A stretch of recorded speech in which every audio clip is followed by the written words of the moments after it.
Ladies and gentlemen, senior NFL insider at ESPN, Adam Schefter. Shefty. Thank you for joining us. This is kind of going to be the thing today. We will just cold FaceTime you as the trades come through your Twitter account. Tell us about the Jakobi Meyers trade and how did everybody know Jakobi was on the market?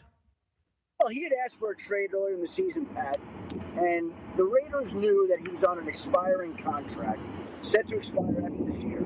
So when Jacksonville stepped up and offered a 4th and 6th round pick, makes sense for a Raiders team that's going to want draft capital to go out and move him for that particular return. Jacksonville headed into today with 13 draft picks. Even after this move and trading their one to Cleveland last April, they still have 11 draft picks in the 2026 NFL draft.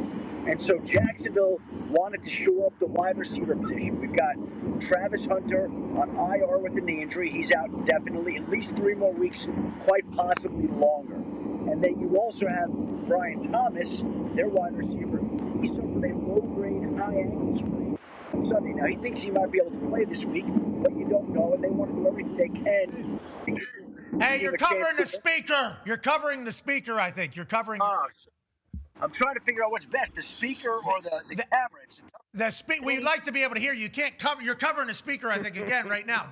You got to leave the speaker open so we can hear the voice go into it. You were kind of cutting into it. You were talking about the injuries around Jacksonville there. Whenever you kind of cut apart, Jakobi Meyers, good fill-in for them for that particular department. And Jakobi Meyers, you said asked for a trade. Were there more people interested, more teams interested, and how indicative is that of the rest of the day for some of the teams that maybe didn't get Jakobi Meyers?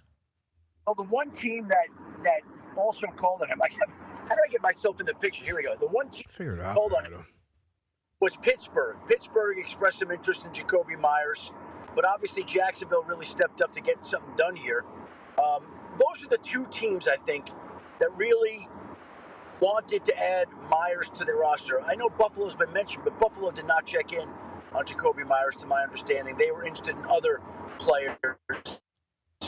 Jacksonville, like I said, Travis Hunter out with a knee injury. Brian Thomas Jr. has a low-grade high ankle sprain. He thinks he can play Sunday, so we'll see how that works out for them. But they want to give Trevor Lawrence as many weapons as possible.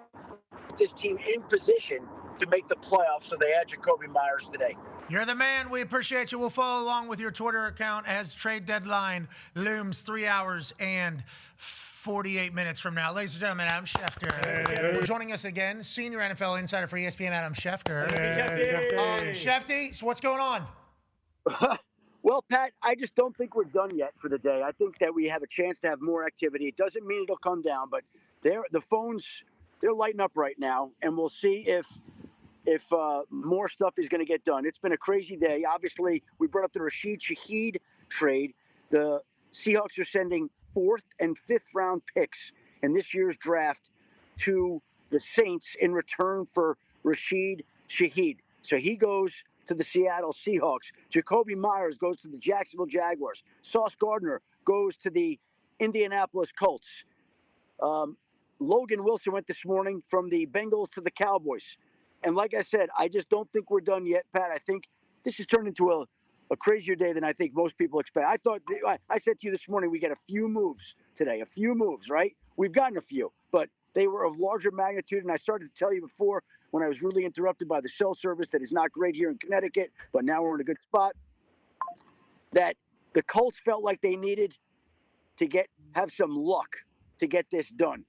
And obviously they stepped up in the form of 2 first-round picks and A.D. Mitchell to get this done. I don't think the Jets ever would have imagined trading Sauce Gardner. But if you're in the Jets spot and you've won 1 game and you know you're going to be in the quarterback market and you know you're going to be reconstructing that roster, you might as well move on from some of the players and start from scratch. And that's what they did here with Sauce Gardner. Okay, Shefty, we appreciate you. What teams should we expect to maybe be active here? Who's blowing up the phones? Is there a certain couple, or is everybody still kind of searching to see what's available? Well, I would say that right now I think Dallas is still making calls. You know, we'll see if Miami can get something done for Bradley Chubb. There's a lot of stuff going on. Yeah, I don't want to give it away. We got it. Ladies and gentlemen, Adam Schefter. Thank you, Schefter. Joining us now, ladies and gentlemen, senior NFL insider for ESPN, Adam Schefter. Schefty, how you doing, bud? We only got one phone in our hand now. Feels like that wave is over. Are you okay as you gather your thoughts? Well, I don't think we're done. But for now, there's a little lull for 2 minutes, Pat. 2 minutes, maybe. Okay, tell me about Sauce Gardner to the Colts, please. We had you there for a second, then you picked up another phone, then you lost your mind. Can you please chit-chat a little bit about that play? And 2 firsts and A.D. Mitchell feels like a lot. Is that what was needed to get that deal done?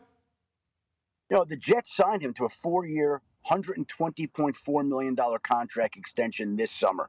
So clearly they were planning for him to be a part of the team. And in this particular case, I think when Micah Parsons gets traded for 2 ones and a player, that sort of sets the baseline for a team that's not necessarily looking to deal a cornerback. And obviously the Colts have been scouring the league looking for help in that area, looking for another cornerback, looking for defensive help. And I got a text there. Pat, you called me this morning and you said, are the Colts making a trade? I got a text from somebody in Indy that said, we need a 4-leaf clover. We need a little bit of luck to make this happen.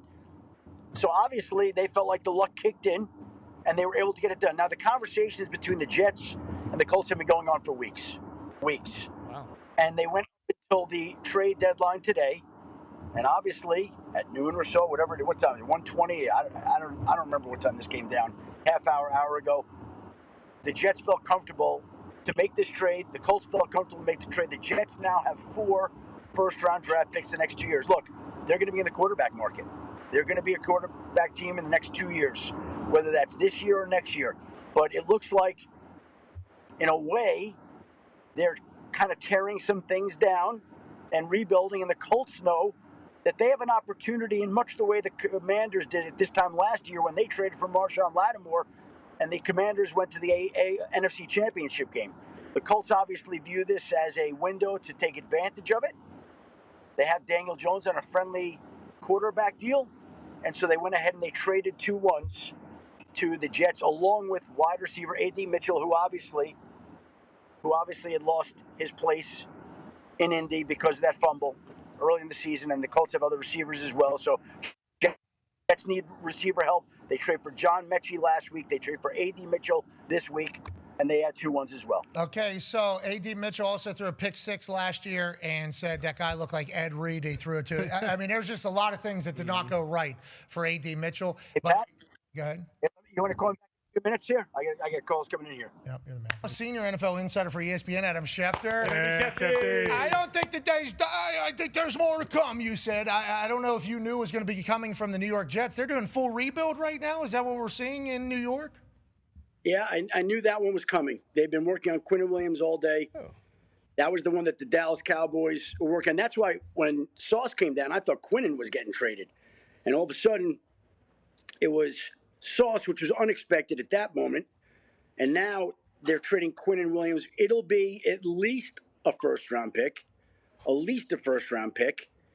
And we're waiting to see the exact compensation. I'm literally going to hear any moment now. So as soon as I get it, I'll let you know there, Pat. Okay, appreciate that. So the Jets obviously acquired 2 first-rounders from the Indianapolis Colts just about an hour or 2 ago. Now they're going to pick up another first-rounder, and you talked about them being in the quarterback market either this offseason or the next one. They're doing full rebuild over there. Did they expect maybe let's see how the team goes? When do you think they decided that they were going to, maybe completely move on from their young pillars and start anew in New York? Was that before the year started or as this year continued to roll on? No. It's not before the year because you're going through the year. You don't expect to be 1-7 or whatever they are at this particular moment, but they are. They're in that spot right now, and so they just figured, okay, we might as well just start building this up and get more picks. They're in the quarterback market now, obviously. Okay, so Jerry obviously picked up a first-rounder from the Green Bay Packers with the trade of Micah Parsons, and he chit-chatted about the number of picks that he had whenever he made that play. What are we expecting this to be worth? You said at least 1 first-rounder. The New York Jets all of a sudden are about to become the bells of the ball come draft time around, the entire NFL, I'd assume.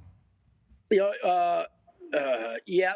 Hold on a second. By the way, the Quinnen Williams trade is not done, but they're trying to get it finalized. They're trying to get it finalized. Oh, hold the phone. You know, we got to dot I's, cross T's. You know what the hardest touchdown to score is?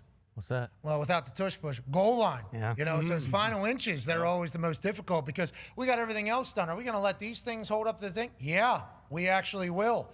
We're watching that maybe with not being able to watch Monday Night Football. Now, in this trade, he's assuming it's going to get done. How long have they been working it? You've been talking about? Quinnen Williams, this has been in the works. Well, it's been going on for a little while now, and there were multiple teams in on him. And, the Jets, by the way, it's not done yet. It's not done. We're waiting. But I would think that both sides get this far along at 2:11 with the trade deadline coming up in 1 hour and 49 minutes. They'll figure out a way to get it done, but it's not done. They're trying to get it finalized. Okay, so trying to get it finalized, maybe money's a part of this entire thing. D-Bud has a question for you. Yeah, where is Quinnen Williams at with his contract? I know he signed a new deal, I think 2 years ago, a rookie extension. Where is he at with that? I don't even know right now. I haven't checked on that, D-Bud.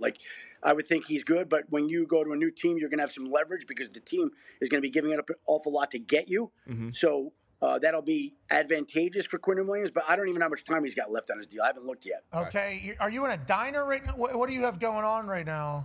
Just got ESPN. I'm sitting here in a hall, just hanging out here, waiting to do our trade special at 3 o'clock as more information is coming in here. All right. We appreciate the hell out of you, Schefter. Schefter says the deal's not done. Other insiders are reporting the deal is done. Have a little bit of a source off, but it sounds like Quinnen Williams is headed to the Dallas Cowboys. I have to get it done, but they're still processing it right now. Still processing. Okay. Ladies and gentlemen, I'm Schefter.